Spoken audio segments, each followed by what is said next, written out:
The new update is out, and we get a sneak peek as this has now been released into the game for everybody. We're going to go through this update because they're going to release the Song of Troy. Let's go. You guys know how excited I am about that, about getting new commanders, Achilles and Hector. Boy, I nailed that, didn't I? It was pretty obvious, but they have confirmed it now. So stick around because we'll go through this whole update right here.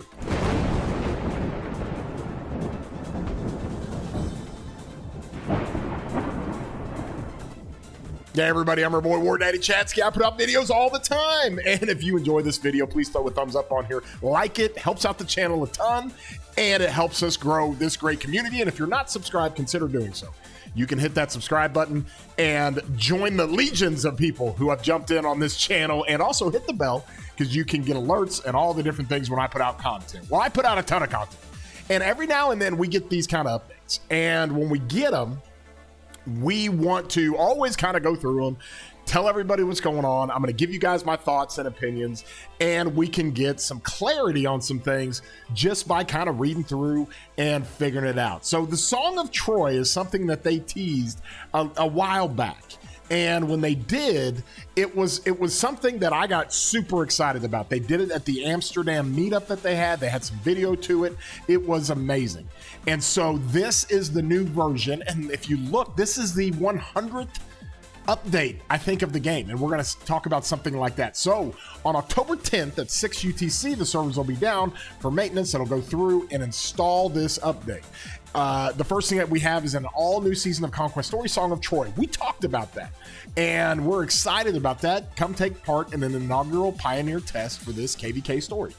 And there'll be a few teasers before the story registration begins. They're going to have an epic cycle, lead the Greek coalition in a campaign across the Aegean Sea. Let's go. First strike.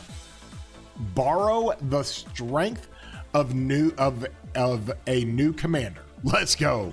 You have Tempest Clash. Prove yourself hero on the high seas. Tempest Clash, of course, is what we affectionately call bumper boats. Let's go. And Alliance Quiz. We have quiz going on right now for the 7th anniversary events going on. I love Alliance quizzes. They're so much fun. They really are. And it's cool for the Alliance to get them to be a part of. Plus, I got great rewards every day. So the world of Wanderer Troy. Embark on a journey through history and uncover the secrets of Troy. Within the story itself, you'll get to experience a ton of new mechanics. The Pantheon, okay? Choose a Greek deity, a god, if you will, or a deity, and a semi-god or a demigod, to receive their blessings. Your chosen patron will provide you with unique buffs and special skills. This is very cool. These are like probably support skills. These are probably like stratagems, but now they're doing it in the context of choosing a deity. So there's probably going to be Apollo. There's probably going to be Athena. There's probably going to be Aphrodite. There's going to be all kinds of different gods that they're gonna put in the game to maybe get some cool blessings from, or get some cool effects from, or skills from. Hermes might be another one. You might have Ares and Zeus and Hera and all that fun stuff.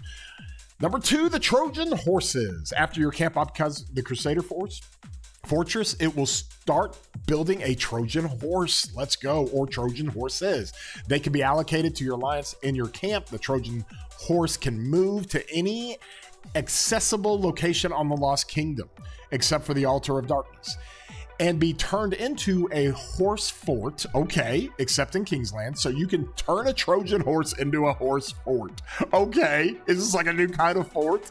The horse fort's territory will be counted as a valid alliance territory. While a horse fort is under construction, it acts as a temporary alliance territory. So once you place it, you can teleport there. I get what they're doing here. Members of your coalitions can teleport onto its territory, but their cities won't be protected from attack. Oh, I love this. It's like a random teleport without a random teleport. It's like a targeted random teleport. I love that. Okay, Olympian Arena. This is something that's kind of cool. I think this is going to be a lot like Home Gang that we have in King of All Britain. As the Chronicles progress, the Olympian Arena will be an open periodically, just like Home Gang. Okay. During the duel period, you can choose a side to fight for and dispatch troops to the arena. Your troops Your dispatch troops will be controlled by the computer and will automatically fight other troops in one-on-one battles. Kind of like Home Gang, except in Home Gang, we get to choose who we fight against. We've got that going on right now, obviously in King of All Britain, and this might be something that's a little bit different, where you don't choose who you fight. You just throw your troops in the arena and see what happens. So we'll have some more information about that. Exclusive artifacts. As the chronicles progress, you will unlock an exclusive artifact for Achilles and Hector. There's the first mention of Achilles and Hector. I told you when you saw the art, that were the obvious two. Those are the heroes of the Trojan War. Those are the two amazing, bad to the bone commanders coming from Troy with Hector, and from Greece with Achilles. At the start of the Song of Troy Lost Kingdom, the following events will be available. When it comes to Achilles and Hector's, the Trojan treasures opens chest to recruit Hector. So it appears Hector is going to be able you're going to be able to get Hector when this Trojan treasures arrives, and you don't have to buy him. However, son of Peleus, purchase bundles to unlock rewards and recruit Achilles. So we're going to have to get confirmation on that. Do you have to spend money to get Achilles? Do you have to unlock a bundle? How does that work? I think they're probably going to make this really easy for Hector and Achilles, and to figure out what to do. We'll get more information about this. A will to skill. Exchange universal commander sculptures. For certain commander sculptures to unlock powerful rewards. Exchange universal commander sculptures for certain commander sculptures to unlock powerful rewards. I don't know what this means. Universal sculptures are something we collect and we save and hold on to until we get new commanders. But now they're saying if you use those universal commander sculptures on certain commanders, you can unlock powerful rewards. We'll have to find out what this is. What does that mean? Does this mean that if we're in a situation to where we have some commanders who are not expertise, let me see, I got a few of them, like CY, I can put commanders or universal sculptures into him and I get additional rewards? Is that what that means? Pretty sure it's something like that. And it's arbitrary. They get to just pick whichever commanders. I'm probably trying to get people to invest in commanders that don't have much investment in. So there's a few of them out there. And so from that standpoint, we'll have to see how that one works, okay? These events will only be available in kingdoms that are at least 21 days old. Specific rules and rewards may vary by season. Sweet. Okay, so we got some new events. 100 versions. I mentioned that. This is the 100th, Rock's 100th major update with a new event. Okay, cool. So happy 100. Sign in every day for generous reward. Okay, so we get a sign in. We get a daily login bonus. The new Oasis Bazaar. This is, during this event, you can purchase resources from Clamix, is that how we're going to say his name? Or sell resources for gems. Oh, you can sell resources for gems? Wait, what? You can purchase resources from Clamix or sell resources for gems. We're going to have to figure that one out real fast, because that could be kind of incredible if you're all of a sudden able to sell resources for gems. What does that even mean? Are you kidding me? Like if I have billions of resources, I can go get gems for those? Huh. Farm meta. Everybody's going to have 50,000 farms, get as many gems as you can. And I wonder how that works. They got to figure out something there, because if you have a ton of farms you transfer to your main, then your main can just go sell resources for gems. We'll get some clarity on that. There's a limit to how many resources you can buy and sell each week. Okay. The Oasis Bazaar prices will depend on your current season and may change from event to event. But the prices in a given instance of the event will remain consistent. Got it. Good deal there. Okay, number 3, an updated Fountain of Dreams event is coming soon. The reward pool includes an autumn-themed multi-battle broadcast. Okay. Profile theme, war theme, UI theme, decoration, chat bubble, chat theme, and animated emojis. Okay, so we're getting all kinds of cosmetics. We're getting all kinds of different things that we can do in here, and I think that's really, really pretty cool. And so from that standpoint, they always do this when they put out these things, that you can actually have some cool cosmetics, some cool aesthetics that you can use and all that stuff. So you're going to purchase the Dreamweaver bundle to get Dream Coins. Okay, so now we're going to have a bundle like we do with every single event that comes out. If you own the permanent version of a cosmetic, Any limited versions you obtain will be automatically converted to dream tickets. Oh, sweet. So that's kind of the coins in the tickets. That might be like some of the other ticket type of events that we have, where you have tickets to go unlock commanders and do different things. They've got some events with the UI elements. Okay, cool. New multi-battle broadcast cosmetic. With the multi-battle broadcast equipped, a message will display above your troops when they inflict a certain number of sev wounds, kills without returning to your city. Oh, okay. So while you're out in the field, if you're killing troops, you get, I don't know, you get a combo above their head, or like a different effect for like, awesome, hero, whatever. So I should do the voiceover for that, by the way. That would be kind of fun. So that's kind of a cool thing. New King Skill watch list. Okay, this is a big deal. This is a very, very big deal. Governors on the watch list will not be able to enter Lost Kingdom. Hallelujah. No more Zone 4 rogues. We're done with that. Okay, we've had one in this KVK with the camp that we're fighting against. They had Glock over there. Glock has lost his mind. He went rogue for the 4th time, or however many times he's done it. And he was in that camp just wreaking havoc. He can go attack anybody at any time who's not on territory. And so getting rid of Zone 4 rogues, that should have been done a long time ago. But finally they're catching up. That's a huge quality of life enhancement. And a king will be able to quickly locate their cities. Okay, so rogues can't hide. Now, typically rogues can't hide anyways, because we have so many different mechanics to go find those cities. But now you're done. These are the last days of the rogues, y'all. If you want to be a rogue, it's going to be short-lived. You can't enter Zone 4 in KVK, okay? And then in Home Kingdom, we're going to know exactly where you are in the map. That's just where it is. And so from that standpoint, rip rogues, which is awesome, because only a handful of people are sick and twisted enough in their heads to where they actually enjoy being a rogue at all times. And so I've dealt with them over the years. I've been kings of kingdoms, and it's brutal. And so that's good. Another mechanic to kind of mitigate the roam threat, or the rogue threat. Number 3, Lost Kingdom is seasonal conquest and Lost Kingdom domain optimization. Oh, thank God. Here we go. Added the battle roster feature to single domain kingdoms. Great. This feature will allow kings to select which governors will participate in Lost Kingdom. Okay, this is always good. Now, it's tedious, but they got to make a very easy one-click way to add everybody from an alliance, or do something of that nature. At the start of the registration, only a single domain will be activated by default. Great. So you don't have to have 2 domains if you don't want to. That's awesome. Depending on a kingdom's domain cap, your king can choose to activate or register additional domains. Domains will be locked at the end of the registration period. Okay, great. So now we don't have to be in a situation to where kingdoms are forced to put a second domain in. We've got the 1093, 2293, 960, and 1818 KVK going on right now. And the reason why they can't skip, because none of them can agree on any kind of an alliance or a match. The reason why they can't skip is because 2 of the kingdoms have domain 2s going on, and they have 60 kingdoms in that domain 2. So they can't skip, or they would just sit there for 50 days with their mains and not be able to do anything. So I love that. Even the Crusade optimization, event rankings and ranking rewards are now based on camp rather than the kingdom.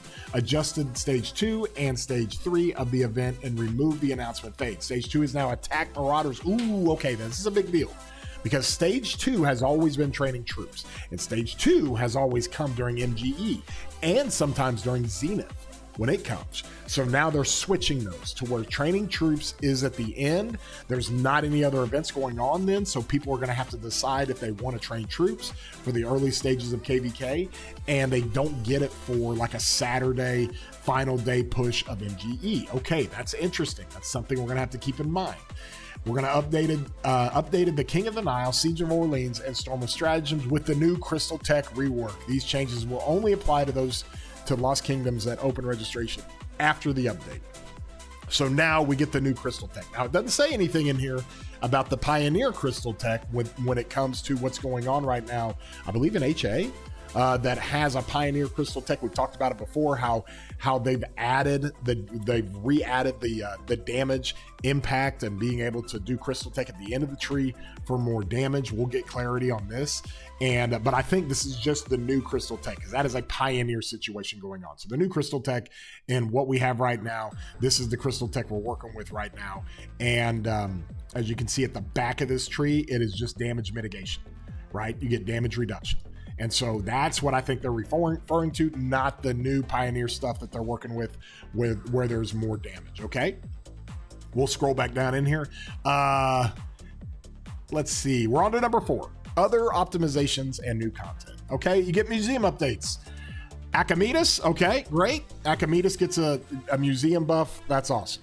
For those of you Siege players, good for you. You get more for Mary the First, Bloody Mary, and Achilles get museum buffs. Awesome. These are K2 commanders that they put in the game, and it helps players who are going to go Siege early in the game. And now you know that they're going to come with the museum buff because they're not great commanders. So anytime they release commanders that are early game commanders and they're brand new, and then they immediately give them a museum buff, it means they're not very good. But maybe with the museum buff, they might be more more applicable to the season of Conquest. Karok Ceremony, thank God. They're moving it from 50 to 30 on the difficulty levels, except beginner. The total rewards for completing all stages remain unchanged. That's awesome. Karok, when you get into the Karok Ceremony, it takes forever and it sucks. You're wasting that AP, but they're going to get us anyways. Increase the action points required to summon a Karaku troop. So we're still in the same boat of having to keep using our AP and sporadically using it, coming back to it after our AP has refilled. So we're going to have to still do that, but at least we don't have to fight it 50 times. We can just do it 30 times. They're going to optimize the spawn location of the troops. Great. And then number 3, they've optimized the experience of obtaining scraps of parchments during stage 1 of Eve of the Crusades. So there's a different optimization there. So the stage 1 of Eve of the Crusades, you go hunt marauders, and when you do, you get these parchments, and the parchments are always weird because you end up getting like 50 of one and 0 of another after you've traded in a whole bunch. So I wonder what they're going to do with this and how that's going to work. But this is overall how this thing works and how the update has come into effect. Now, what I will say is that the Song of Troy is something that I am all in on. It is. You can't have an ancient war history game like this is that's centered around the Siege of Orleans. It's centered around the King of all Britain. It's centered around Osiris. It's centered around all these different things that have been historic, ancient war references and not have the Trojan War. I mean, the Trojan War is like the most famous war of all ancient times. And now that we have that, it's confirmed we get Achilles and Hector. What kind of commanders are they going to be? Are they just going to be in the Trojan War, or are they going to be in other situations to where people can use them in different contests, in different KVKs, and you can just use them overall? I don't know. I don't know exactly what that situation is. And so from that side of things, we're going to have to find out. I've got a feeling they're going to be a lot like Ragnar, which means you'll be able to use Achilles and Hector in different stories, okay? Because they have the 2 Achilles and Hector, and they're going to give some cool aspects to it, because you have a chronicle up here for an artifact for Achilles and Hector. When equipped, the effects of their skills will be applied to all troop types. This is a lot like Ragnar with King of all Britain. And so with that being said, it's going to be interesting to see kind of how they work that out. But I think this is going to be something that Hector and Achilles will be in game. I don't know if they're going to be on the wheel. I don't know. I'm guessing they're not going to be on MGE, because you can get them from a lot of different areas. You get the bundles to get Achilles, and you open chests to recruit Hector. And so from that standpoint, what kind of commanders are they going to be?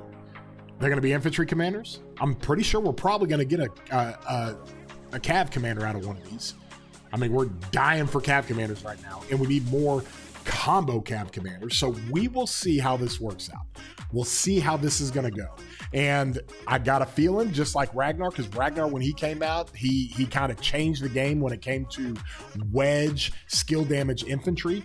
And I think that is something that we've got to take into account, because when Ragnar came out, he was busted good, and he's still really good.